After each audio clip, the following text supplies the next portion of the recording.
Today we're talking about a very popular guy. The sportos, the motorheads, geeks, sluts, bloods, wasteoids, dweebies, dickheads, they all adore him.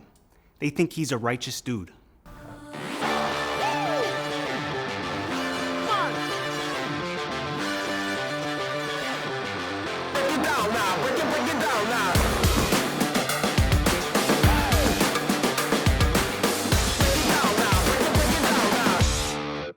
Welcome to Real Wonders, a show where we look at some of my favorite films and talk about all kinds of movie magic. My name is Rick Masi, and today I'll be your guide through Ferris Bueller's Day Off, directed by John Hughes and starring Matthew Broderick, Alan Ruck, Sara, Jeffrey Jones, and Jennifer Grey. Whenever I had a sick day in my teens, there were a couple of staples or rituals to help get me through the day. Watching Bob Barker on The Price is Right, Twisted Metal 2 on PS1, and Ferris Bueller's Day Off. This movie was my way to live vicariously through a guy who seemed to effortlessly bend the rules, outsmart adults, and turn an ordinary day into something unforgettable. Hey, Cameron, you realize if we played by the rules right now, we'd be in gym? Ferris Bueller's Day Off is a 1986 comedy that follows a high school student, Ferris, who fakes being sick to skip school and enjoy a day of freedom in Chicago with his best friend Cameron and girlfriend Sloane. He's clever, charismatic, and constantly breaks the fourth wall to bring the audience into his world. I weep for the future. Okay, Ferris, can we just let it go, please? Ferris, please, come too far. You're gonna get busted. A, you can never go too far. B, if I'm gonna get busted, it is not gonna be by a guy like that. As our main three are outliving their best lives, they're pursued by Ferris's suspicious principal and his frustrated sister. You're letting him stay home? I can't believe this. If I was bleeding out my eyes, you guys would make me go to school. This is so unfair. Who doesn't wish they had the charm and charisma of Ferris? When I was a teen, I was not the most confident of people. I was the kid who was nervous to bend the rules out of fear for whatever repercussion there might be. But Ferris always served as a reminder that sometimes taking a chance, stepping outside the lines, and trusting yourself could lead to the best moments in life. He made confidence feel attainable, not because he was perfect, but because he believed in making the most of every opportunity. What are we gonna do?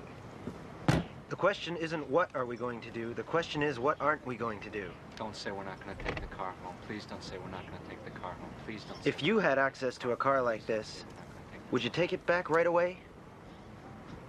Neither would I. But where does that confidence originate? You can't talk about Ferris Bueller without talking about his creator, John Hughes. I love John Hughes movies. Ferris Bueller's Day Off, The Breakfast Club, Pretty in Pink. When I was a teen, they spoke to me in the exact way I needed to hear the messaging at the time. It's unfair to lump all of his films together and find a through line, but if I could encapsulate why his movies resonate for me, especially for young people, he never talks down to the audience. He makes you feel seen, and he shows us the truth, that life can be wondrous and equally messy. Well, you have to spend. It's as simple as that. 4,000 restaurants in the downtown area. I picked the one my father goes to. We're pinched for sure. No way, Cameron. Only the meek get pinched, the bold survive. Let's go. Let's surrender. Never. Why do we like him so much? John Hughes is quoted as saying, "He's the person who says what we're all thinking but can't say. He just does it better." Ferris Bueller isn't just a kid playing hooky.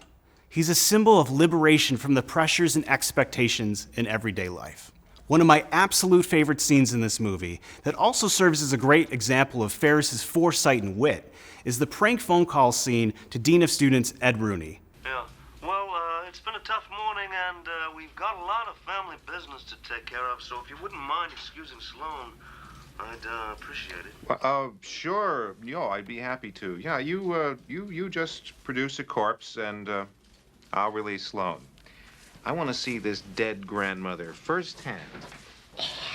It's all right, Grace. It's Ferris Bueller, little twerp. I'm going to set a trap and let him fall right into it. Ed, I'm sorry. Did you say you wanted to see a body? Yeah, that's right. Just roll her old bones on over here, and I'll dig up your daughter. You know that school policy. Oh? Was this your mother? No, my wife's mother. Ed Rooney's office. Hi, this is Ferris Bueller. Can I speak to Mr. Rooney, please? Thank you. Hold. Tell you what, dipshit. You don't like my policies, you can just come on down here and smooch my big old white butt. Ed, Pucker up, Buttercup. What? Ferris Bueller's online too.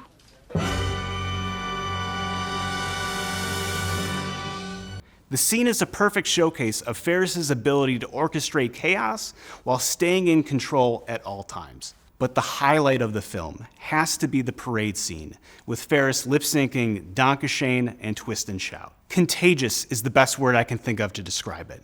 I'm not alone here, but that scene is one of the reasons I wanted to be a performer. I wanted the same attention from an audience that Ferris musters up here.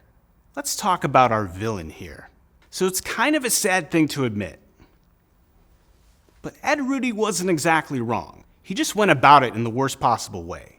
He's the perfect comedic villain because he's both completely outmatched and entirely self-defeating, turning what would have been a very reasonable goal, holding Ferris accountable, into an obsession.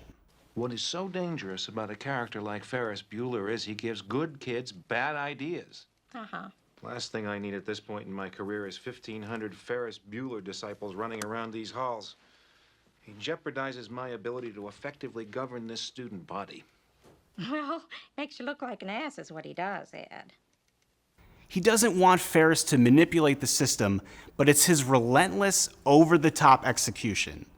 I mean, breaking into your student's home? That's what transforms him into the antagonist. Now, we can't skip over our surrogate in this film, Cameron. If you really start to analyze it, Cameron is the emotional backbone of Ferris Bueller's Day Off, and his internal struggle drives much of the film. He'll keep calling me.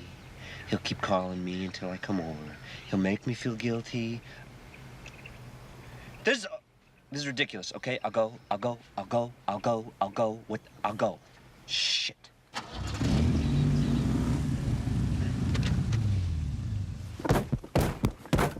God damn it!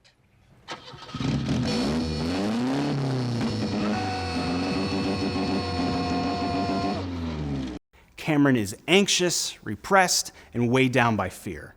Completely opposite of Ferris. He lives in fear of his father and whatever repercussions might come from his father knowing they took out his Ferrari on an adventure. In many ways, Cameron serves as the stand-in for the audience, unsure, overwhelmed, and craving permission to let go. How many of us could relate to this when we were teens? His breakthrough happens when his father's Ferrari takes a dive off a hill. I can't wait to see the look on the bastard's face.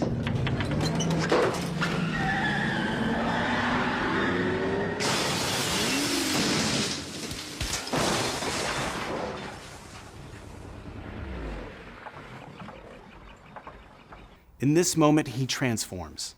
It's the first time in his life he moves from a position of fear to asserting his own identity. Watching him grow allows us to imagine our own possibility for change, making his quiet rebellion just as powerful as Ferris's loud one. It's a powerful and moving scene. We cheer with him, and we feel like, if Cameron can do it, well, damn it, I can do it too. I am not going to sit on my ass. As the events that affect me unfold to determine the course of my life, I'm going to take a stand. Now, I'm going to post something to you that I don't hear enough people talk about. Someone did come out a winner at the end of the movie, but it wasn't Ferris. At the end of Ferris Bueller's Day Off, Jeannie secretly emerges as the real winner, subtly outmaneuvering Ferris. In one crucial line, Jeannie becomes the victor. Well, on top of everything else, I was about to close the damn deal with the Vermont people. Sorry. I was gonna take my commission and buy Ferris a car. Jeannie, what the hell are you doing? Throughout this whole film, Ferris keeps telling us that he wants his own car. In the third act, Mrs. Bueller lets it slip that because of Jeannie's actions by going on her own adventure to catch Ferris, she lost the Vermont deal, and she had intended to use the money to help Ferris buy a car. Boom. Jeannie knows she has the upper hand, and it's this feeling of power that might be the reason her attitude towards Ferris changes. Though Ferris returns home just in the nick of time, she saves him from being caught by their parents. By also choosing to protect Ferris from Principal Rooney, she flips the power dynamic. She gets to play the hero. So, how would you feel about another year of high school? Under my close, personal supervision. Hi. Thank God you're all right. You know, we've been worried sick about you.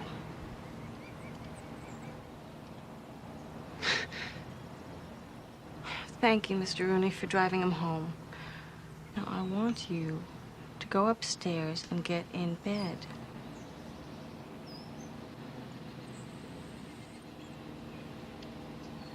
Also, this was just as much her day off as it was Ferris. Did we ever see her in an actual class?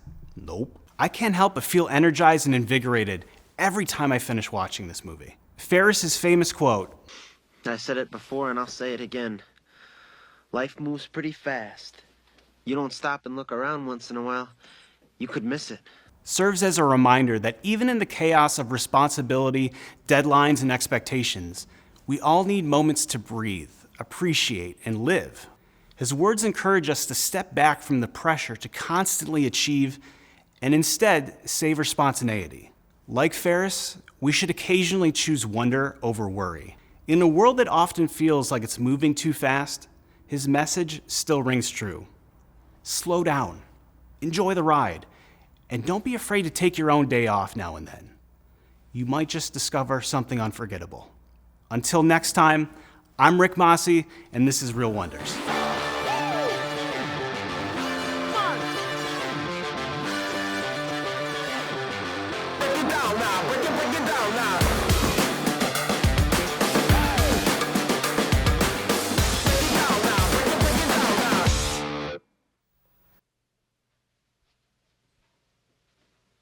You're still here? It's over. Go home.